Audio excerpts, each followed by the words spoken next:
Olá, bom dia uma vez mais. Esta é a segunda hora do Bom Dia Açores e às quintas connosco está o Sr. Padre Vítor Arruda. Bom dia, Sr. Padre. Bom dia, Lucélia. Está tudo bem contigo? Tudo bem consigo? Muito, graças a Deus. Ainda bem, é o que se quer. Depois de uma noite com chuva e vento... Que é o que eu gosto deste tempo.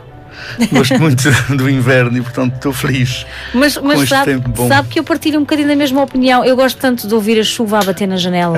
Faz um bem extraordinário à alma e faz-nos dormir melhor até. Hoje temos imensas coisas para falar, porque o domingo que vem é um domingo muito rico. É o Dia Mundial das Missões. E é sempre tão interessante nós lermos um pedacinho da mensagem do Papa para esses dias que a Igreja vai celebrando ao longo do ano, e também percebermos hoje, no século XXI, o que é isso de as missões. Celebrar as missões é sempre importante. Mas vamos começar por o mais importante de tudo isto, que é o Evangelho. O próprio Papa diz isso na sua mensagem.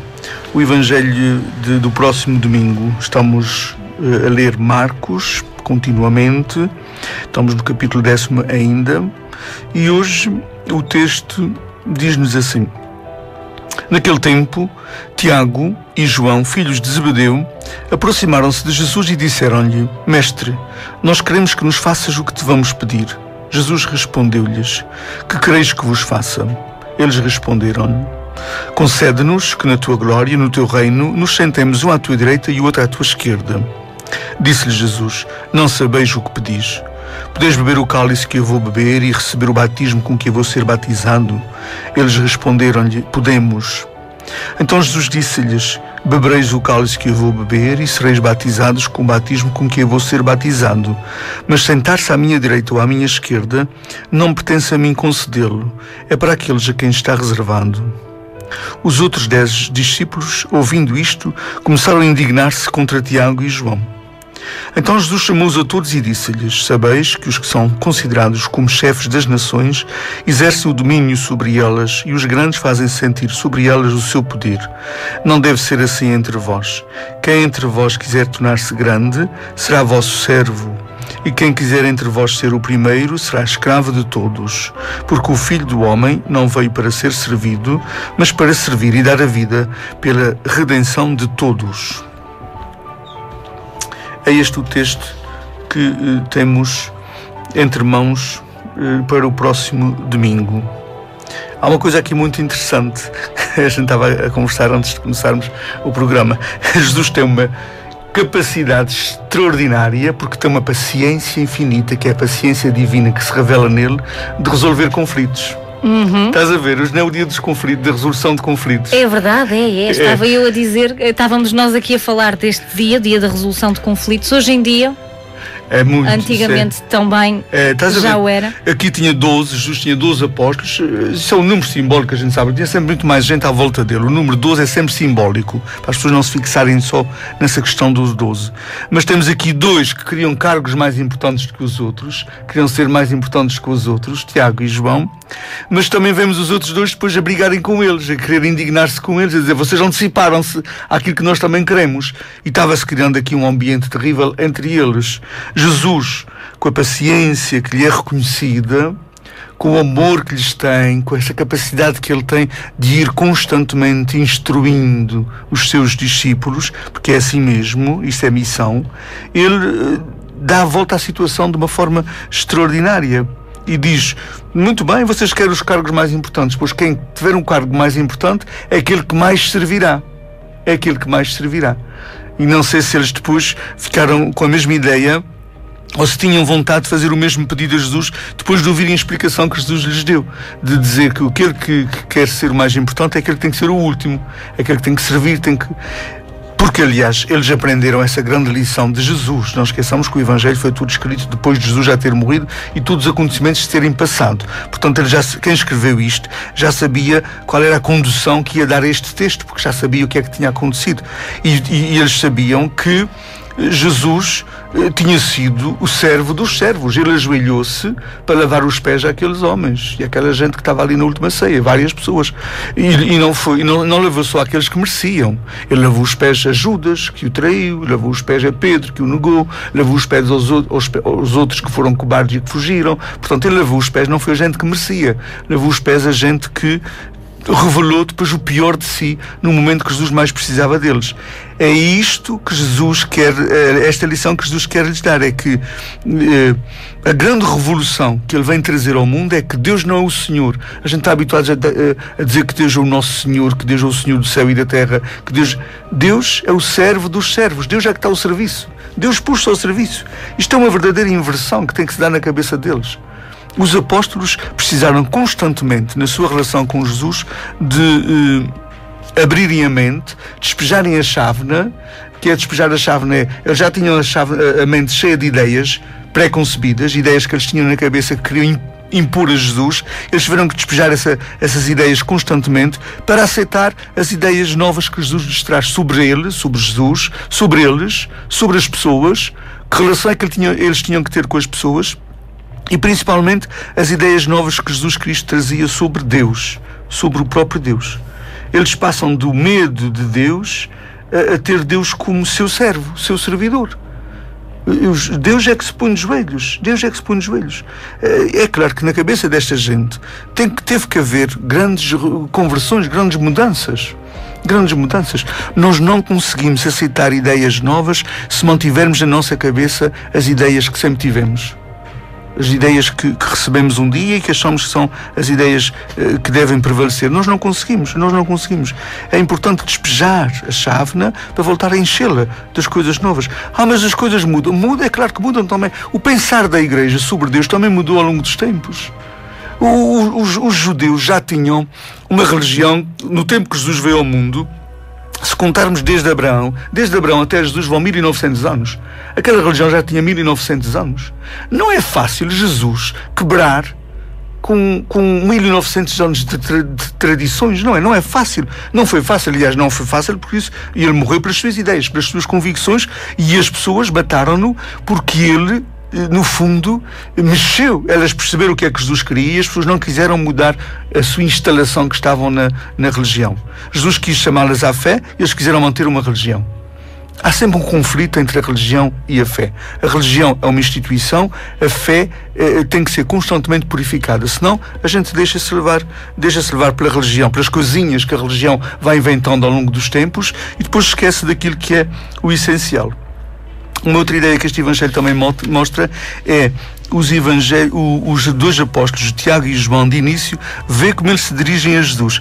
Nós queremos que nos faças o que te vamos pedir. Vê lá, impondo a Jesus a sua vontade. Este pedir, ordenar, este pedir que é mandar, é o que nós fazemos muitas vezes a Deus. Nós queremos que tu nos faças isto, faz-nos aquilo.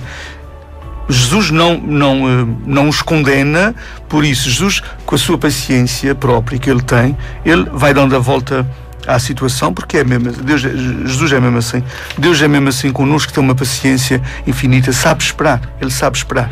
Mas este Evangelho de hoje ajuda-nos a perceber como não é nada fácil. Domingo é o Dia Mundial das Missões. A missão mais importante da Igreja, dizia João Paulo II, era ensinar os ignorantes, que é uma das obras da misericórdia. O João Paulo II dizia, isso está numa entrevista que ele deu até, por causa da proliferação de outras religiões, do aumento de adeptos de outras religiões, ele dizia, isso não me preocupa muito, o que me preocupa mais é a ignorância dos meus católicos. E não é fácil, às vezes parece cansativo, às vezes apetece quase que desistir, mas a nossa missão é evangelizar. Não é fácil a gente dizer à pessoa que ela não está no centro da sua fé, não está no centro da religião, não está no centro da fé. É muito fácil a gente desviar-se daquilo que é o principal da religião, o principal daquilo que Jesus veio trazer ao mundo. O Papa Francisco, na mensagem para o Dia Mundial das Missões, ele diz-nos: a missão é uma paixão por Jesus Cristo e ao mesmo tempo uma paixão pelas pessoas. Quando a gente se põe diante do crucifixo em oração, reconhecemos a grandeza do seu amor e é isto que queremos levar aos irmãos. E depois, no último ponto da sua mensagem, ele diz: a paixão do missionário, do cristão, é o Evangelho, é a palavra. São Paulo dizia: ai de mim se não evangelizar. A palavra é o centro da religião católica.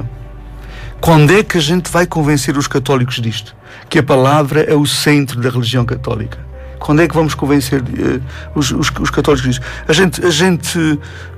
Quando a gente muitas vezes fala da palavra, fala do Evangelho e não fala de outras coisas, as pessoas dizem: o padre não é católico, o padre é protestante. Porque a palavra... Quer dizer... As pessoas têm tendência a pôr as pessoas no centro e não a palavra. Pois, por os santos, por as imagens, por as procissões, por as devoções. Os atos em si. E não a palavra. O centro da nossa religião é a palavra. Se não houvesse a Bíblia, nós não tínhamos uma religião. Porque a gente sabe das coisas foi através da Bíblia. A Bíblia é o centro. O sacrário da Igreja Católica é a palavra. O Bento XVI disse: nas igrejas deve haver o sacrário da palavra, como existe o sacrário do pão. A palavra é fundamental para nós, os cristãos. Nós não podemos... Anteontem foi o dia de Fátima, do 13. Há pessoas, vimos entrevistas em algumas televisões, as pessoas dizer: eu sou uma pessoa que normalmente não vou à missa, mas vir aqui a Fátima é um consolo para a minha alma. Esta pessoa é ignorante da Igreja Católica, é um ignorante. Eu não posso ser devoto de Maria se não for à missa. Isto não tem lógica, isso é uma contradição. A pessoa pode pensar que é devota de Maria, mesmo não indo à missa semanalmente. Mas não é, porque Maria não quer devotos que não vão para o seu filho.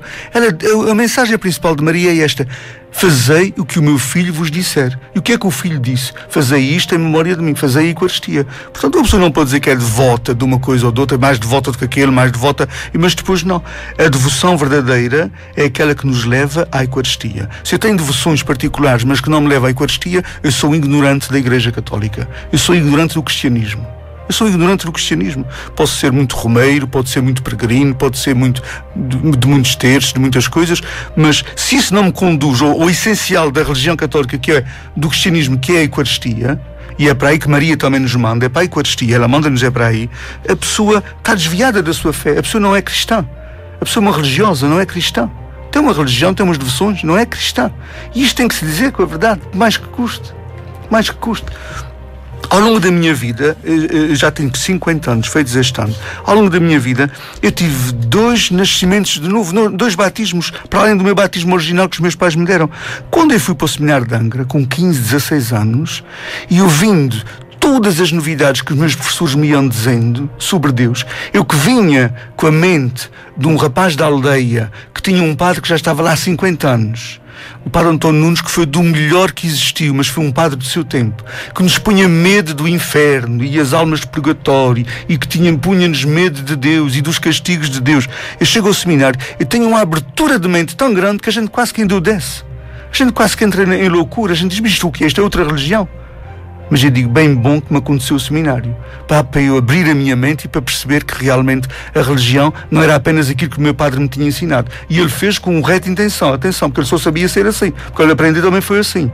Mas o seminário abriu-me a mente. Mas mesmo assim, depois de sair do seminário, eu tive um outro batismo ainda, uma outra conversão na minha vida, que foi: para além das coisas que a gente aprendia no seminário, aqueles livros, os nossos compêndios de cada cadeira, de cada semestre, de cada coisa, para além disso, depois há muitas outras coisas que se podem ler na Igreja Católica e que o seminário não me dava para ler. Também não tínhamos tempo, tínhamos que ler aquilo que era o oficial obrigatório. As formações que eu tenho como padre, que me abriram a mente imenso. Todos os anos nós temos formações que vão abrindo imenso a mente e que me têm que tirar coisas da minha cabeça. Eu estou constantemente aprendendo coisas novas, e há coisas velhas que eu tinha, que cá tantas foram da semana passada ou do ano passado, que eu já tenho que tirar da cabeça, porque é mesmo assim. As pessoas assustam-se porque a gente diz uma coisa diferente. Eu não posso dizer o que não aprendi. Eu não posso dizer o que não aprendi. Estes apóstolos do Evangelho de Jesus Cristo, estes apóstolos tiveram constantemente de aprender coisas novas com Jesus.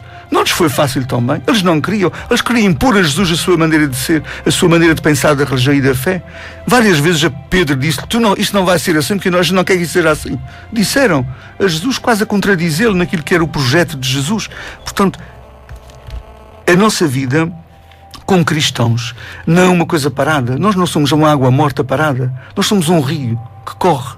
Um rico corre. Está constantemente em novidade. O Francisco, esta bênção que aconteceu à Igreja Católica, e nisso é um homem extraordinário, que tem 78 anos e tem uma abertura de mente muito maior do que muita gente muito mais nova.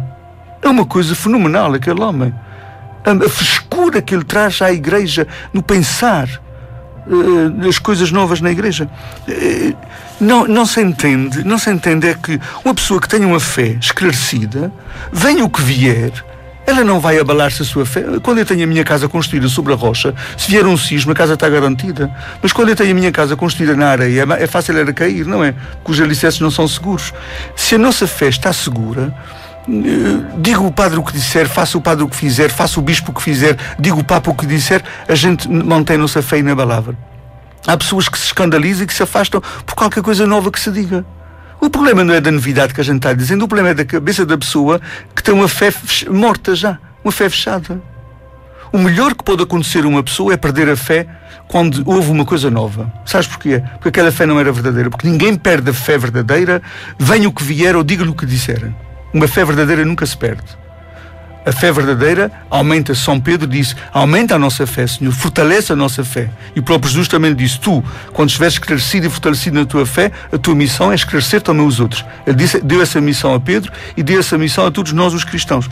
Agora, as pessoas, perdi a minha fé porque o padre disse isto ou disse aquilo. Oh, criatura, tu não tinhas era fé coisa nenhuma. Tu tinhas era uma fezinha que fosse abaixo por qualquer coisa. A fé verdadeira não se abala por qualquer coisa. De maneira nenhuma. De maneira nenhuma. Venha o que vier. Não há tempestade que deite abaixo uma fé verdadeira. Uma fé esclarecida e uma fé verdadeira. E uma fé esclarecida e uma fé verdadeira é aquela que está sempre pronta a ouvir coisas novas. Isso é que é uma fé verdadeira. A própria religião não nos provoca alguns conflitos? Absolutamente, a religião provoca. Por exemplo, dentro da Igreja Católica, não te esqueças que nós estamos ainda no meio de um sínodo, está acontecendo o sínodo da família.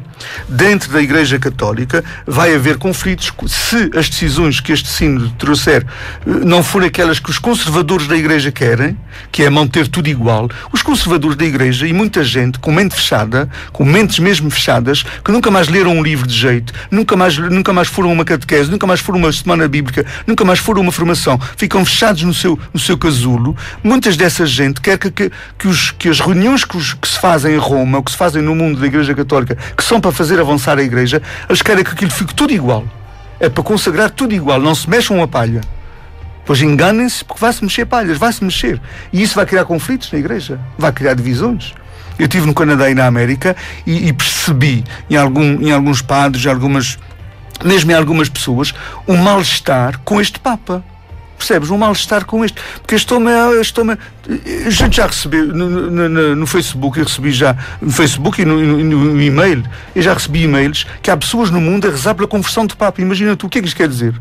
Que é para que ele mude de ideias? Que ele mude e volte a ser um Papa antigo, mas eles querem. Vamos rezar pela conversão do Papa. O Papa está desviado da fé. O Papa está possuído do demónio. Já vi isso. Mas isto não é confuso para aquelas pessoas que, quer dizer, as pessoas têm que perder as ideias antigas e pôr novas. E pôr as novas. E a própria Igreja, ou metade da Igreja, não faz isso. Mas a Igreja somos todos nós. Muita gente, não são os bispos, não são só bispos e padres que estão contra o Papa, alguns bispos, alguns padres. São muitos cristãos católicos, são muito conservadores. O povo é mais difícil mudar do que eu, ou do que um padre, ou do que os bispos. Porque a gente já está habituado às mudanças, a gente formou-se em mudanças, constantemente em mudanças. A Igreja teve uma grande mudança há 50 anos, que foi o Concílio Vaticano II, e a gente teve que aceitar aquilo tudo que veio, porque quando uma decisão é tomada pela Igreja Universal, tem que ser aceito. Senão a gente afasta-se da Igreja. Houve aqueles que se chamaram os refabrianos, que se afastaram da Igreja Católica por não aceitar o Concílio Vaticano II. Para ser católico atualmente tem que se aceitar o que o Vaticano II decidiu. Há muitos que não queriam aquilo. Naquela altura separaram-se muitos cristãos da Igreja Católica, porque não gostaram das decisões, foram muito modernas, muito avançadas, diziam eles. São essas pessoas que são as mais modernas nos seus carros, nas suas casas e tudo mais, mas na Igreja querem ser sempre conservadores. A Igreja provoca conflitos. Provoca. Em quem é que esses conflitos normalmente caem? Em pessoas que não estão abertas a nada, que nunca mais leram um livro, que só têm na sua cabeça aquilo que aprenderam quando eram miúdos. Andam vestidos com 50 e com 60 anos com os seus fatos da primeira comunhão. Imagina o ridículo que isso é. Um fato da primeira comunhão vestido de uma pessoa de 50 anos. É ridículo, mas normalmente essas pessoas que não querem mudanças na igreja ou criticam alguma coisa diferente que um padre diga, é uma pessoa que, gordinha, que esteja aos 40, aos 50, aos 60 anos, ainda quer vestir o fato da primeira comunhão. Ou seja, a única coisa que eu vi da última vez foi só as suas catequeses de infância. Nunca mais leu um livro, nunca mais foi uma formação nenhuma. Mas isso não pode ser. A igreja não se pode compadecer de uma coisa dessas. As pessoas que aprendam, que leiam, que saibam, que vão à internet. Hoje em dia a internet é tão fácil, a gente tem tudo aquilo que a igreja vai dizendo atualmente está na internet. É só por lá, Eclésia ou por o site do Vaticano. É tão fácil, pá, é tão fácil hoje em dia a gente formar-se. Se as pessoas querem realmente formar-se, é tão fácil. Mas há pessoas que não querem formar-se, isso também é um facto. Não querem mudar. Não permitem. A mente delas não permite. Outras coisas permitem. Outros avanços permitem. São modernas noutras coisas. Na forma como educam os seus filhos, são muito modernas. Na forma que os filhos lidam com os seus namorados, que as suas namoradas são muito modernas, são muito para a frentex, mas na igreja não podem ser para a frentex. É muito giro essa ideia. É ver isso. Essa incoerência nas pessoas.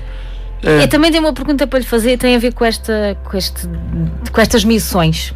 Nunca lhe chegaram ao pé de si e não lhe perguntaram assim: eu sou padre, eu não sei qual é a minha missão. É porque a mim já me perguntaram isso. Eu não sei qual é a minha missão, eu estou neste mundo e não sei qual é a minha missão. Nunca lhe perguntaram isso? Às vezes já me disseram: não sei o que é que estou fazendo neste mundo. Qual é a minha missão? Eu não sei qual é a minha missão. Nunca lhe perguntaram isso? Já me perguntaram. A mim também já me perguntaram. A pessoa é que tem que descobrir para que é que está neste mundo. Todas as pessoas. Que resposta é que nós damos a uma pessoa que nos diz isso? Diz assim: tu estás no ponto de rebuçado maravilhoso para descobrires realmente, porque já pensaste, Lucélia, se isso não preocupasse a pessoa, ela não te fazia a pergunta. Se isso está preocupando a pessoa, ela está no momento certo para realmente fazer uma paragem na sua vida e descobrir, afinal, para que é que eu estou neste mundo? E como é que ela vai fazer isso? Ver quais são as suas prioridades, quais são, com que é que ela gasta mais tempo da sua vida, o que é que ela faz levantar todos os dias. Isso é que a minha missão torna-se nisso.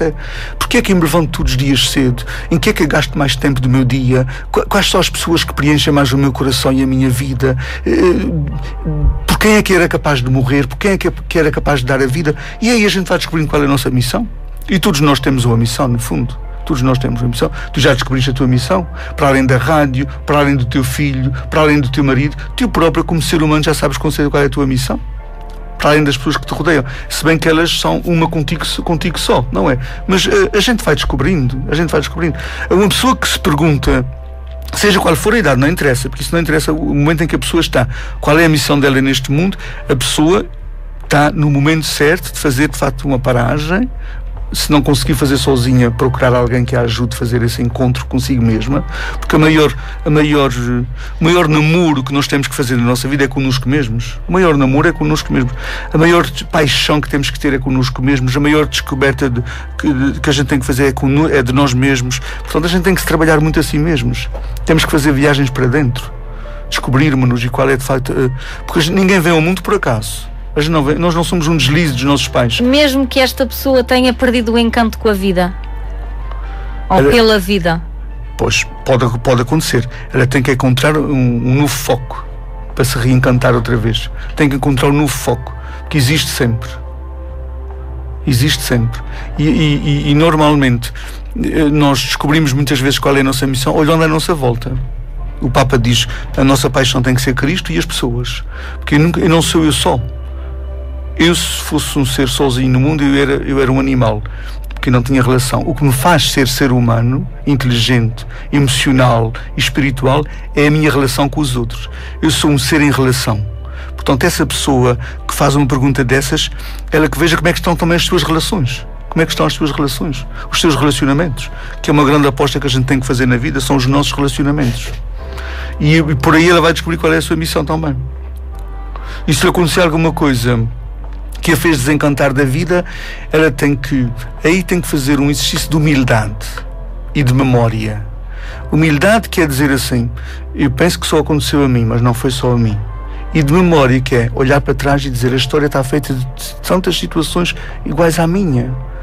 Eu não sou um ser, eu não sou uma tábua rasa, ou seja, eu não nasci vindo do nada e estou aqui do nada e vou para o nada. Não. Nós temos um processo atrás de nós, um processo de gente que viveu dramas muito maiores que os nossos.